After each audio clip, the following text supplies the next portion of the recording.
जब भी कोई पर्सन सेल्फ ग्रोथ की जर्नी स्टार्ट करता है तो उसे अपनी लाइफ में काफ़ी एक्सपेक्ट पर काम करना होता है, like looks, health, clothing, mindset and बहुत सारी चीज़ें। और इनमें से 90% लोगों के फेलियर का कारण है बैड कम्युनिकेशन स्किल। ये चीज़ इतनी ऑब्वियस लगती है, इस पर 90% ज़्यादा लोग ध्यान ही नहीं देते। एंड्रयू कार्नेगी जो कि 20वीं सेंचुरी के सबसे अमीर इंसान थे, जब उनसे पूछा गया what is the secret of your success, तो उनका जवाब था कि my communication skill, my skill to handle with people, that was the answer. मैं ये नहीं कह रहा हूँ उनको अपने काम की नॉलेज नहीं थी, नॉलेज थी, लेकिन इस बात को भी सुनो, यहाँ तक कि उस फील्ड में उनसे ज़्यादा नॉलेज रखने वाले लोग भी सक्सेसफुल नहीं हो पाए, इतने ज़्यादा अमीर नहीं बन पाए।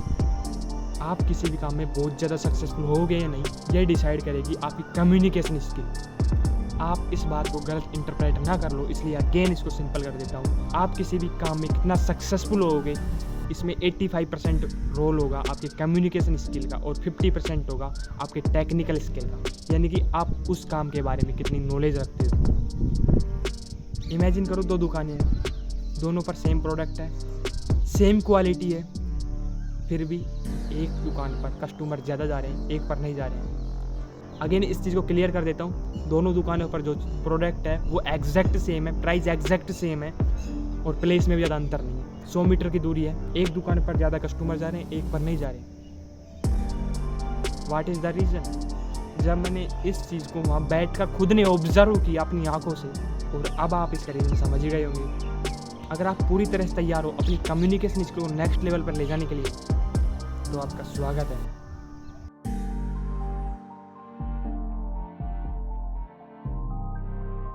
सबसे पहली चीज़ जो आपको सीखनी है वो है क्रिटिसाइज नहीं करना है हर चीज़ को, हर किसी को ब्लेम नहीं करना है कि तुम्हारी वजह से ये हो गया, तुम्हारी वजह से ये हो गया। आई नो बाय डिफ़ॉल्ट हमारा ब्रेन इसी तरह से प्रोग्राम हो चुका है, ना जाने कितने सालों से हमारी प्रोग्रामिंग हो चुकी है। आई नो पेरेंट्स ने भी हमको ब्लेम किया है, लेकिन ज़रूरी तो नहीं कि आप भी यही करो। आप कभी इस चीज़ को नोटिस करना, हम सबकॉन्शियसली भी दूसरों को ब्लेम करते रहते हैं, जहाँ पर हमारी गलती है वहाँ पर भी। ब्लेम करने में सबसे बड़ी प्रॉब्लम ये है, जिसको आप ब्लेम कर रहे हो उसका तो कुछ नहीं जा रहा, लेकिन जो पर्सन ब्लेम कर रहा है यानी कि आप खुद, आप एक नीचे के स्तर पर जाते जा रहे हो। आप डे बाय डे अपने लेवल से नीचे गिर रहे हो। हालातों से भागना, बचना, ये ज़िंदगी जीने के तरीके नहीं है, ये सिर्फ कमज़ोर होने की निशानी है।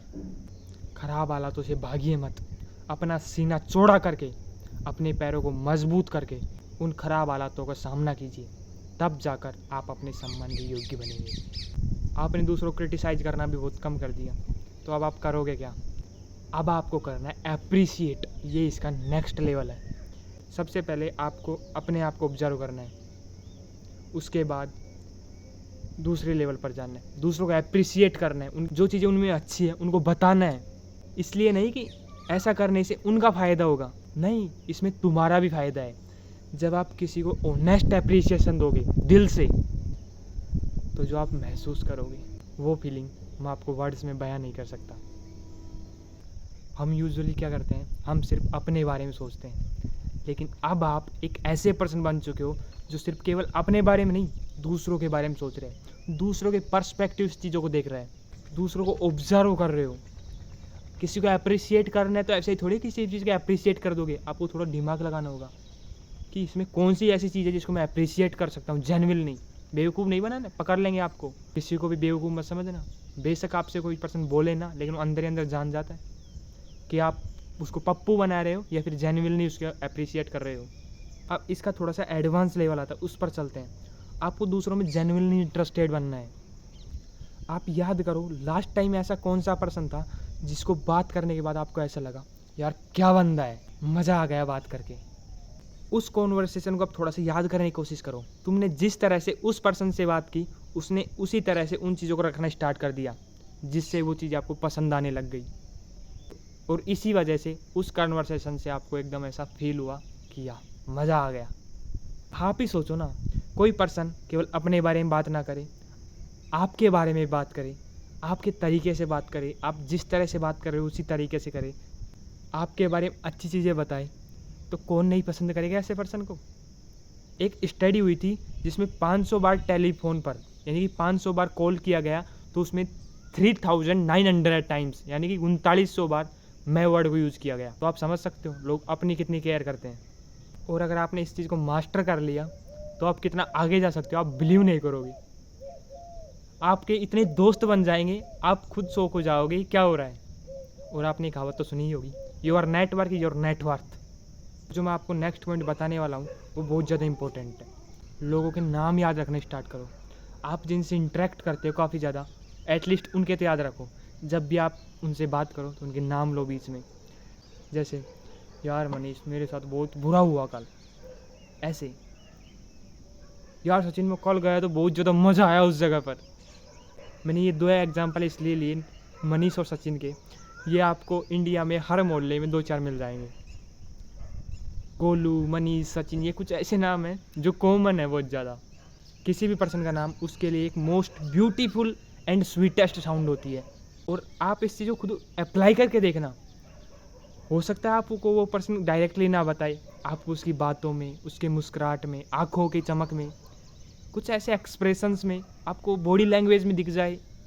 आपको ऑब्जर्व करना आना चाहिए। जैसे ही आप नाम लो कि यार जो भी नाम हो, और जैसे ही आप बात ख़त्म करो तो वो अलग ही तरह की फीलिंग उसके चेहरे पर होगी।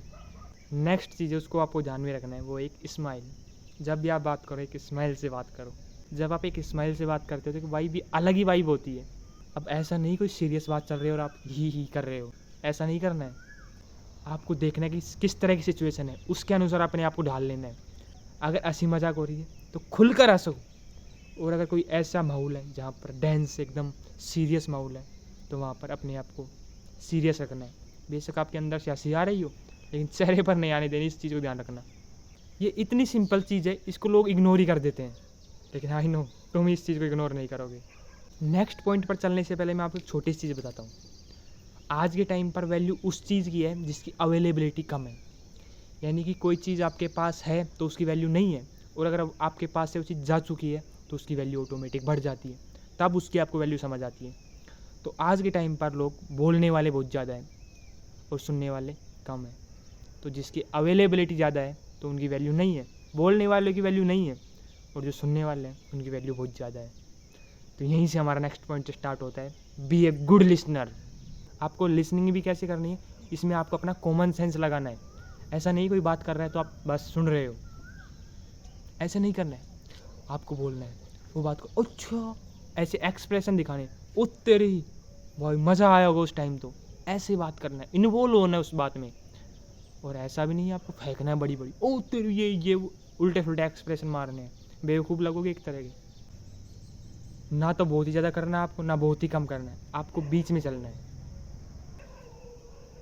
और ये आई एम नॉट श्योर आप समझ पाओगे नहीं, ये एक ऐसी स्किल है जो बहुत कम लोगों में है।